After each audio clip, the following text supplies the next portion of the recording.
জিলহজের প্রথম 10 দিনের আমল, ইবাদত, নেকামল, ভালো কাজ, এটা আল্লাহর কাছে এত প্রিয়, অন্য কোন সময়ের আমল ইবাদত, অন্য কোন দিনের আমল ইবাদত আল্লাহর কাছে এত প্রিয় না। বান্দা এই 10 দিনে নেকামল করলে আল্লাহ তাআলা যত খুশি হন, অন্য কোন সময়ের নেকামলে আল্লাহ তাআলা এত সন্তুষ্ট হন না। জিজ্ঞাসা করা হলো, কিলা ওয়ালাল জিহাদ ইয়া রাসূলুল্লাহ। সাহাবীরা প্রশ্ন করলেন, হে আল্লাহর রাসূল, অন্য সময় আল্লাহর রাহে যদি কেউ জিহাদে যায়, অন্য সময় যদি জিহাদে রত হয়, তাহলে সেই আমলটার মর্যাদাও কি এই দশকের সাধারণ নেকামলের চাইতে উত্তম না? ওটা তো জিহাদ, জীবন বাজি রাখা। এই সময়ের সাধারণ নেকামলের চাইতে অন্য সময়ের জিহাদটাও কি উত্তম না? নবী সাল্লাল্লাহু আলাইহি ওয়াসাল্লাম বলেছেন, ওয়ালাল জিহাদু ফি সাবিলিল্লাহ, অন্য সময়ের জিহাদও এই সময়ের সাধারণ নেকামলের চাইতে উত্তম না। ইল্লা, তবে অন্য সময়ের জিহাদ যদি কেউ এই পর্যায়ে করে যে তিনি তার জান মাল সবকিছু নিয়ে জিহাদে গেছেন, কিন্তু কিছু নিয়েই ফিরে আসতে পারেন না, সব আল্লাহর রাহে কোরবানি করে দিয়েছেন, এই লোকের কথা ভিন্ন, তার মর্যাদা সবকিছুর উপরে। তাহলে এই দশকের নেকামল, এই দশকের ইবাদত বন্দেগীর মর্যাদা এত বেশি ভাইরা আমার, যে আল্লাহ রাব্বুল আলামিনের কাছে বছরের অন্য কোন সময়ের কোন আমল, এমনকি জিহাদও, সাধারণ জিহাদও এই দশকের নেকামলের চাইতে বেশি প্রিয় না। এই হাদিস থেকে, বুখারীর এই হাদিস থেকে আমরা কি বুঝলাম? যে এই দশক আল্লাহ সুবহানাহু ওয়া তাআলার কাছে ইবাদতের দশক, নেকামলের দশক, মর্যাদার দশক, ফজিলতের দশক। আল্লাহ রাব্বুল আলামিন এই দশকের কদর করার তৌফিক আমাদের সবাইকে দান করুন। ভাইরা আমার, বিশ্ববিখ্যাত হাদিস বেত্তা হাফেজ ইবনে হাজার আসকালানী রাহমাতুল্লাহি আলাইহি জিলহজের প্রথম দশক সম্পর্কে বলেছেন, জিলহজের প্রথম দশকের এত মর্যাদা কেন বেশি ভাই? কারণ সমস্ত ইবাদাতের সমাহার এই দশকের মধ্যে আছে। ইসলামের যে মৌলিক ইবাদতগুলো আছে, প্রায় সব মেইন সব ইবাদতগুলোর সমাহার এই দশকে আপনি খুঁজে পাবেন, এমনকি রমজানেও পাবেন না সব। এই দশকে সবগুলোর সমাহার পাবেন। কিভাবে? এই দশকে আমরা দেখি যে প্রথমত ঈমান তো 12 মাসের আমল, অন্য সময়ও আছে, এই সময়ও আছে। 5 ওয়াক্ত নামাজ 12 মাসের আমল, অন্য সময়ও পড়তে হয়, এই দশকেও পড়তে হয়। রোজা রমজান মাসে আছে, এই দশকেও রোজা আছে। প্রথম 9 দিনই রোজার কথা হাদিসে আছে, আবার বিশেষভাবে আরাফাতের দিন রোজার কথা আছে। তাহলে ইসলামের তৃতীয় রোকন রোজা। রোজা অবশ্য হজ হলো তৃতীয়, যাকাত হলো তৃতীয় রোকন। যাকাত অন্য সময় দেওয়া যায়, এই সময়ও দেওয়া যায়, তাহলে যাকাত আদায়যোগ্য সময় এটা। আবার রোজারও আমল এই দশকের মধ্যে আছে। আর হজ তো হয়ই এই দশকে, হজের মূল কাজই হলো এই দশকে, ফরজ কাজগুলো সব এই দশকেই হয়ে যায়। তাহলে এই দশকে ঈমান আছে, নামাজ আছে, যাকাত আছে, রোজা আছে, হজ আছে, আবার কোরবানি আছে, আবার জিকিরের জন্য আলাদা নির্দেশ আছে। এই দিনগুলোতে বিশেষভাবে আল্লাহর জিকির করো, আছে না নাই ভাই? তাহলে আমরা কি বুঝলাম? এই দশকে সমস্ত ইবাদতের কি আছে? সমাহার আছে, সমস্ত ইবাদতের নজির আছে। এই জন্য এই দশকের মর্যাদা অনেক বেশি। আল্লাহ রাব্বুল আলামিন এই দশকের মর্যাদা এবং কদর আমাদের সবাইকে করার তৌফিক নসিব করুন। ভাইরা আমার, এই দশকের মর্যাদা নিয়ে আমরা কথা বাড়াতে চাই না, এবার আমরা করণীয়তে চলে যাই। কি করব আমরা? আমরা কোরআন এবং হাদিসের আলোকে 11টি আমলে কথা বলতে পারি। এই 11টি আমল এই দশকের জন্য খাস, স্পেশাল। নাম্বার 1 নম্বর এই দশকের আমল হলো বেশি বেশি আল্লাহর জিকির করা। কি করা? বেশি বেশি আল্লাহর জিকির করা।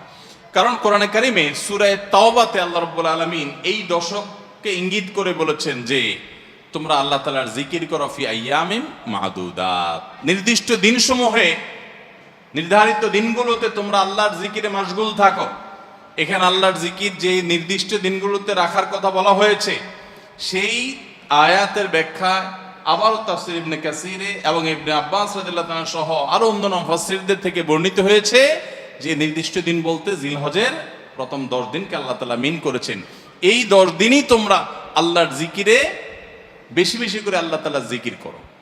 তাহলে জিকির শুধু না, পরিমাণে বাড়িয়ে বাড়িয়ে বেশি বেশি পরিমাণে জিকির করতে হবে এই দশকে। আল্লাহ তাআলার স্মরণ অন্তরে হবে, মুখে আল্লাহ তাআলার জিকির চলবে, কাজের মাধ্যমে জিকিরের আমল চলবে, অন্তরের স্মরণের মাধ্যমে, মুখে জিকিরের মাধ্যমে।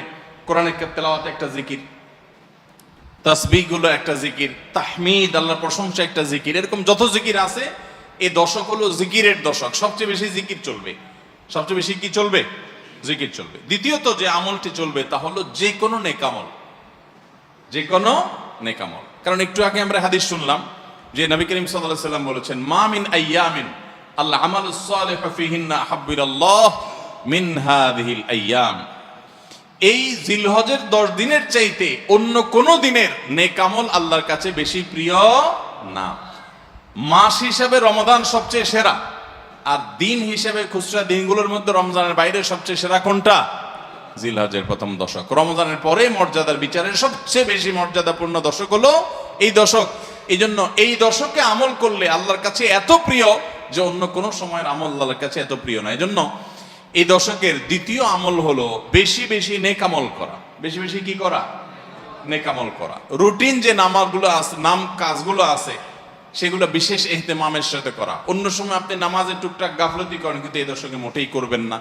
অন্য দশকে আপনার ফজরের জামাত একটু মিস হয়, এই দশক মোটেই করবেন না। আগে থেকে ইহতেমাম থাকবে যে এই দশক কোনোভাবে ইবাদত থেকে আমি যেন দূরে না থাকি। আল্লাহ তাআলা আমাদের সবাইকে আমলের তৌফিক দান করুন। তাহলে 2 নম্বর আমল হলো বেশি বেশি নেকামল করা এই দশকে। রুটিন নেকামলগুলো যেগুলো সবসময় করতে হয় এগুলোকে বিশেষ ইহতেমামের সাথে করা, আর আরো নফল আমল বাড়িয়ে বাড়িয়ে করা। আপনি অন্য সময় কোরআন তেলাওয়াত খুব বেশি করতে পারেন না, এই দশকে কোনো অবস্থাতে ছাড়বেন না। অন্য সময় তাসবিহ তেলাওয়াত খুব বেশি হয় না, এই দশকে কোনো অবস্থায় ছাড়বেন না। অন্য সময় নামাজে খুব বেশি খুশু ধরে রাখতে পারেন না, এই দশকে চ্যালেঞ্জ থাকবে যে ধীরস্থিরতার সাথে মনোযোগের সাথে নামাজ পড়ব। এভাবে নেকামলের কসরত করতে থাকবেন। আল্লাহর প্রিয় পাত্র হওয়ার পথে আমরা এগিয়ে যেতে চাইলে এই দশক, এই 10টা দিন আমাদের জন্য বিরাট বড় একটা সুযোগ। আল্লাহ আমাদের সবাইকে তৌফিক দান করুন। 3 নম্বর, এই দশকের করণীয় হলো সকল গুনাহ থেকে অন্য সময়ের চাইতে এই সময়টাতে বেঁচে থাকার জন্য বেশি সচেষ্ট থাকা। গুনাহ তো 12 মাসই আমরা করব না, কিন্তু এই দশক গুনাহ না করার ব্যাপারে চেষ্টাটা একটু বেশি থাকবে। কারণ আপনারা সূরা তাওবার একটি আয়াত শুনেছেন, আল্লাহ রাব্বুল আলামিন সম্মানিত 4 মাসের আলোচনা করে বলেছেন, যালিকাদ দীনুল কাইয়্যিম ফালা তাজলিমু ফিহিন্না আনফুসাকুম। এই সম্মানিত মাসগুলোতে তোমরা নিজের প্রতি নিজে অবিচার করিও না। ভাইরা আমার, তার মানে যেই সময়টাতে আল্লাহর নৈকট্য লাভের সুযোগ, ওই সময়টাতে যদি কেউ পাপাচারে লিপ্ত হয়, এর চেয়ে পাপিষ্ঠ আর কে আছে? এই জন্য আল্লাহ রাব্বুল আলামিন আমাদেরকে দরদের সাথে বলছেন, ভাষা খেয়াল করেন, ফালা তাজলিমু ফিহিন্না আনফুসাকুম, তোমরা নিজের পায়ে নিজে কুঠারাঘাত করিও না। এই 10 দিন না, শুধুমাত্র এই পুরো সম্মানিত 4 মাস, সম্মানিত 4 মাসের ভিতরে টানা 3টা মাস চলছে, জিলকদ, জিলহজ, মুহররম, আর একটা হলো রজব মাস, রমজান আগের মাস। তাহলে সম্মানিত 4 মাসের মধ্যে এই 10টা দিন আবার বিশেষ মর্যাদাবান। অতএব এই আয়াতটা এখানে আরো বেশি ফিট হবে, অর্থাৎ পাপাচার থেকে বাঁচার জন্য আলাদা কসরত থাকবে। অন্য সময় আমি গুনাহের কাজ করলেও এই দশকে কোন অবস্থাতে আল্লাহর নাফরমানি করব না। আল্লাহ আমাদের সবাইকে বেঁচে থাকার তৌফিক দান করুন। ভাইরা আমার, তাহলে 3 নম্বর আমল আমরা পেয়ে গেলাম। 4 নম্বর আমল হলো যাদেরকে আল্লাহ তাআলা সামর্থ্য দিয়েছেন তারা হজ করবেন। এই দশক হজের আমলের মাস, আমলের দশক, এই দশকেই হজ হবে। অতএব যাদের তৌফিক দিয়েছেন আল্লাহ তাআলা, তারা কি করবেন? হজ করবেন। এটা এই দশকের আমল। এটা হলো 4 নম্বর আমল। 5 নম্বর আমল হলো যাদেরকে আল্লাহ সামর্থ্য দিয়েছেন তারা এই দশকে কোরবানি করবেন। কারণ কোরবানি এমন একটা আমল, নবী করিম সাল্লাল্লাহু আলাইহি সাল্লাম মদিনা হিজরত করেছেন, এরপর থেকে প্রতি বছরে তিনি কি করেছেন? কোরবানি করেছেন। আল্লাহ নির্দেশ করেছেন, ফাসাল্লি লিরাব্বিকা ওয়ানহার, তুমি তোমার রবের নির্দেশ পালনার্থে নামাজ আদায় করো এবং কোরবানি করো। তো এই জন্য ঈদুল আজহা অর্থাৎ এই জিলহজের প্রথম দশকের শেষ দিন অর্থাৎ 10ম দিনে কোরবানির আমলটা করা, এটা যাদের সামর্থ্য আছে তাদের জন্য প্রযোজ্য। এই দশকের একটা আমল হলো কি করা? কোরবানি করা। কয়টা আমল গেল? 5টা। 6 নম্বর হলো যাদের কোরবানি করার ইচ্ছা আছে তারা জিলহজের চাঁদ ওঠার আগে জিলকদ মাসের শেষ দিনের মধ্যে তাদের হাতের নখ, চুল, গোফ, অবাঞ্ছিত লোম এগুলো সব কেটে পরিষ্কার করে ফেলবেন এবং এই দশক আর সেগুলোতে হাত দিবেন না। কোরবানি করে তারপরে সেগুলো পরিষ্কার করতে চাইলে করবেন, এই দশকে আর হাত দিবেন না। নবী সাল্লাল্লাহু আলাইহি ওয়াসাল্লাম বলেছেন, মান আরাদা আন ইউদাহিয়া ফালা ইয়াখুয মিন শা'রিহি ওয়া আযফারিহি শাইআ, যে ব্যক্তি কোরবানি করার এরাদা করেছে, নিয়ত করেছে, সেই জন্য তার চুল, নখ এগুলো না কাটে ওই 10 দিন। জিলহজের চাঁদ উঠছে আর কাটবেন না, চাঁদ উঠার আগে আগে কেটে ফেলবেন এবং কোরবানির পরে যায় কাটবেন, এই 10 দিন বিরত থাকা। তবে অন্য আরো বিভিন্ন রেওয়ায়াত থেকে, বর্ণনা থেকে বোঝা যায় যে এই আমলটা শুধু যিনি কোরবানি করবেন তিনি নয়, যিনি কোরবানি করবেন না, কোরবানি করার সামর্থ্য নাই, তিনি এই আমল করতে পারেন, তাহলে আল্লাহ তাআলা তাকে কোরবানি করার সওয়াব দান করবেন। এমনকি কোন কোন সালাফ, কোন কোন সাহাবী থেকে আমলও বর্ণিত আছে যে বাসার বাচ্চা কাচ্চা যারা আছে তাদেরকেও এই দশকে চুল, নখ ইত্যাদি কাটতে নিষেধ করেছেন। তাহলে চুল, নখ ইত্যাদি কাটা থেকে বিরত থাকা এই 10 দিন, আগে কাটা এবং পরে কাটা, এই 10 দিন না কাটাকাটি না করা, এটা একটা মুস্তাহাব আমল এবং প্রায় সব ফুকাহায়ে কেরাম এই ব্যাপারে একমত হয়েছেন। মাওসুআ কুওয়াইতিয়া, মাওসুআ ফিকহিয়া কুওয়াইতিয়ার মধ্যে লেখা হয়েছে যে ইত্তাফাকাল ফুকাহা, সব ফকিহগণ প্রায় একমত যে এই দশকে যিনি কোরবানি করবেন তিনি তো বটেই, কোরবানি যিনি করবেন না তাদের তরফ থেকেও চুল, নখ এগুলা কাটা থেকে বিরত থাকা মুস্তাহাব। তাহলে 6 নম্বর আমল গেল চুল, নখ ইত্যাদি এই দশক না কেটে থাকা। 7 নম্বর আমল হলো এই দশকে বেশি বেশি তাকবীর পাঠ করা। এটা তাকবীরে মুতলাক বলা হয়, সাধারণ তাকবীর। আল্লাহু আকবার, আল্লাহু আকবার, লা ইলাহা ইল্লাল্লাহ, আল্লাহু আকবার, আল্লাহু আকবার ওয়ালিল্লাহিল হামদ। এই তাকবীরটা হলো মিন শাআইরিল ইসলাম, এটাকে আমরা করতে পারি। ইসলামের যে নিদর্শনগুলো আছে সেগুলোর মতো করে এই তাকবীরটা আমরা পাঠ করব, এমন ভাবে পাঠ করব যে অলিতে গলিতে, রাস্তাঘাটে সব জায়গায় তাকবীরের ধ্বনি চলতে থাকবে, কারোর ডিস্টার্ব করে না, মৃদু কণ্ঠে সব জায়গায় গুনগুনিয়ে আমাদের মুখ থেকে তাকবীর চলবে।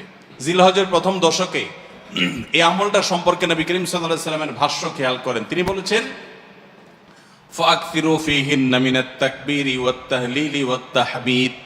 জিলহজের প্রথম দশক যখন শুরু হয় তোমরা বেশি বেশি করে তাকবীর পড়ো, বেশি বেশি করে তাহমিদ পড়ো, বেশি বেশি করে তাহলিল পড়ো, অর্থাৎ আল্লাহু আকবার, আল্লাহু আকবার, লা ইলাহা ইল্লাল্লাহ, আল্লাহু আকবার, আল্লাহু আকবার ওয়ালিল্লাহিল হামদ, এটা বেশি বেশি করে পাঠ করো। এটা নবী সাল্লাল্লাহু আলাইহি ওয়াসাল্লাম নির্দেশ করেছেন। তাহলে কয় নম্বর আমল গেল? 7 নম্বর আমল, বেশি বেশি করে তাকবীর, তাহমিদ, তাহলিল পড়া। 8 নম্বর আমল হলো এই তাকবীর, তাহমিদ, তাহলিলটাই বিশেষভাবে পড়া। 7 নম্বরটা হলো সাধারণভাবে রাত দিন যতক্ষণ পারেন বেশি বেশি পড়বেন, কোনো সময় ফিক্স নাই, এবং 10 দিন ফুল। আর 8 নম্বর আমল হলো এই তাকবীরটাই নির্দিষ্ট সময়, নির্দিষ্ট দিনগুলোতে বিশেষভাবে পড়া। সাধারণভাবে তো পড়বেনই, আর বিশেষভাবে পড়বেন। বিশেষভাবে কখন? আইয়ামে তাশরিকে। আইয়ামে তাশরিক কাকে বলা হয় ভাই? জিলহজের 9 তারিখ ফজরের পর থেকে নিয়ে জিলহজের 13 তারিখ আসর পর্যন্ত, জিলহজের 9 তারিখ ফজর থেকে নিয়ে জিলহজের 13 তারিখ আসর পর্যন্ত প্রত্যেক নামাজের পর সবাই যার যার জায়গা, পুরুষরা সরবে আর মা বোনরা বাসা বাড়িতে নীরবে তারা তাকবীর পাঠ করবেন। আল্লাহু আকবার, আল্লাহু আকবার, লা ইলাহা ইল্লাল্লাহ, আল্লাহু আকবার, আল্লাহু আকবার ওয়ালিল্লাহিল হামদ। প্রত্যেক নামাজের পরে একা একা পড়েন আর জামাতে পড়েন, সর্বাবস্থা। জামাতে পড়লে ইমামের সাথে তাল মিলায় পড়তে হবে জরুরি না, প্রত্যেকে যার যারটা শেষে পড়বেন। মনে থাকবে তো ইনশাআল্লাহ? তাহলে 8 নম্বর আমল হলো আইয়ামে তাশরিক, অর্থাৎ জিলহজের 9 তারিখ থেকে 13 তারিখ পর্যন্ত প্রত্যেক নামাজের পরে তাকবীরগুলো জোরে জোরে পাঠ করতে থাকবো ইনশাআল্লাহ। 9 নম্বর আমল হলো জিলহজের 1 তারিখ থেকে 9 তারিখ পর্যন্ত এই 9 দিনই নফল রোজা রাখা। এই 9 দিনই নফল রোজা রাখা। এই 9 দিন নফল রোজা রাখা সম্পর্কিত একটা হাদিস পাওয়া যায়, এবং এই 9 দিনের নফল আমল সম্পর্কে মাওসুআ কুওয়াইতিয়া ফিকহিয়া, মাওসুআ ফিকহিয়া কুওয়াইতিয়া, কুয়েত থেকে প্রকাশিত ফিকহ বিশ্বকোষ, সেখানে বর্তমান সময়ের সবচাইতে অথেন্টিক ফতোয়ার কিতাবগুলোর মধ্যে থেকে, প্রসিদ্ধ কিতাবগুলো থেকে একটা, ফতোয়ার কিতাবগুলো থেকে মওসুআ ফিকহিয়া কুদিয়া, সেখানে লেখা হয়েছে যে ইত্তাফাকাল ফুকাহা, সমস্ত ফকিহগণ এই ব্যাপারে একমত যে জিলহজের 1ম তারিখ থেকে 9 তারিখ পর্যন্ত এই 9 দিনে রোজা রাখা মুস্তাহাব। এই 9 দিন রোজা রাখা মুস্তাহাব।